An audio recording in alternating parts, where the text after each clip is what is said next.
My name is Alfred. Please mirror this video.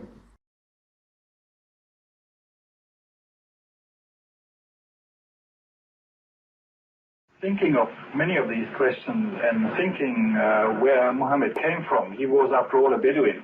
I think it is almost impossible that he could have known about things like the common origin of the universe, because scientists have only found out within the last few years, with very complicated and advanced technological methods, that this is the case.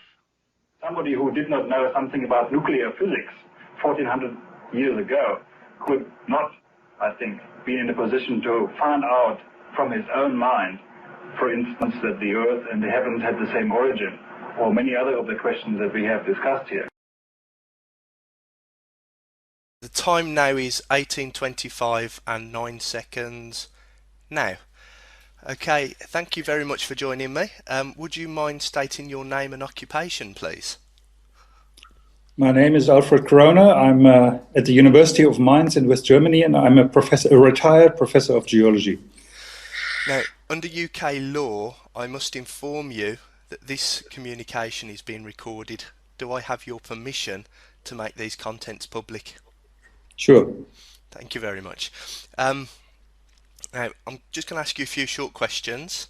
The first one I'd like to ask you, you were the Alfred Kroner that featured in a video commenting on the Qur'an.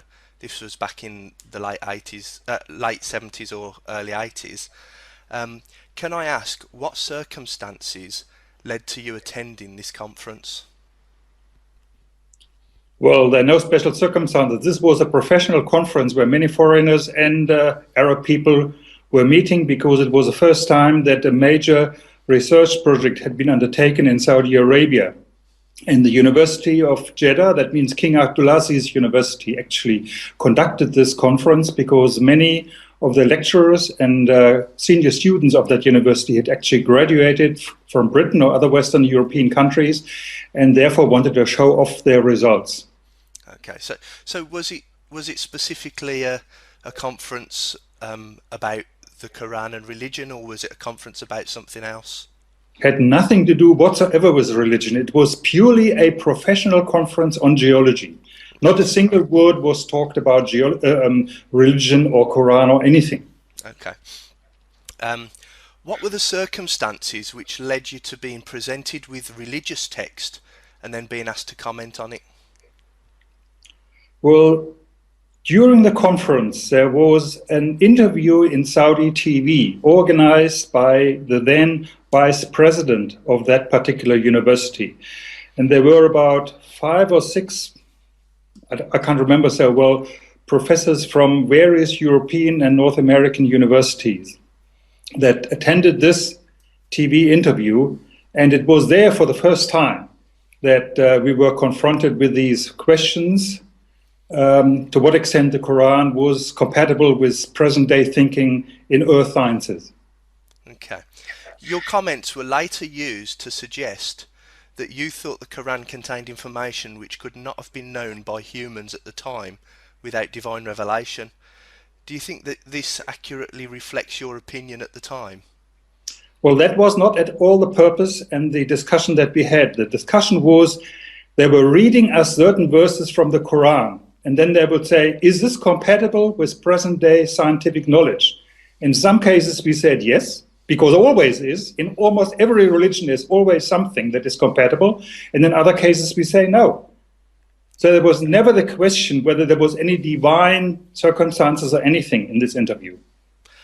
Did you ever try to have these videos removed from the web? No. No? Actually, there's something that I discovered more recently. Someone gave me a Quran as a gift, and as I turned to the back of the Quran, you're actually in my Quran. So I didn't know if you knew that. I didn't know if you knew that, but you're actually you're in a holy book. I have seen this. I have a copy of this at home. I read it many years ago, but it had nothing to do with that particular meeting. Yeah. Have you looked into the subject any further since this event, and has your opinion changed since the event? Or well, you see, this conference was, I think, in '79, and nothing happened. And this whole thing with the internet actually only came up about maybe 4 years ago or something. I can't even remember.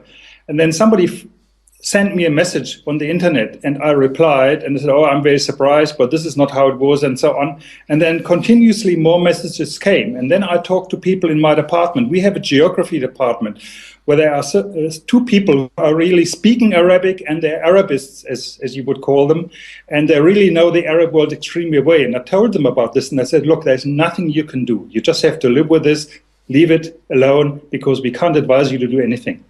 It will not help."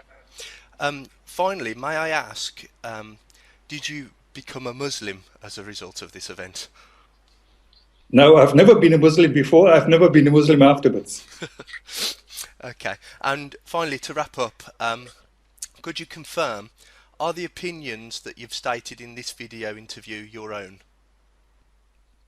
This one that we are talking about right now? That we're having right at this moment. Sure, this is my own opinion. Okay. And have I offered you any reward for this, financial or otherwise?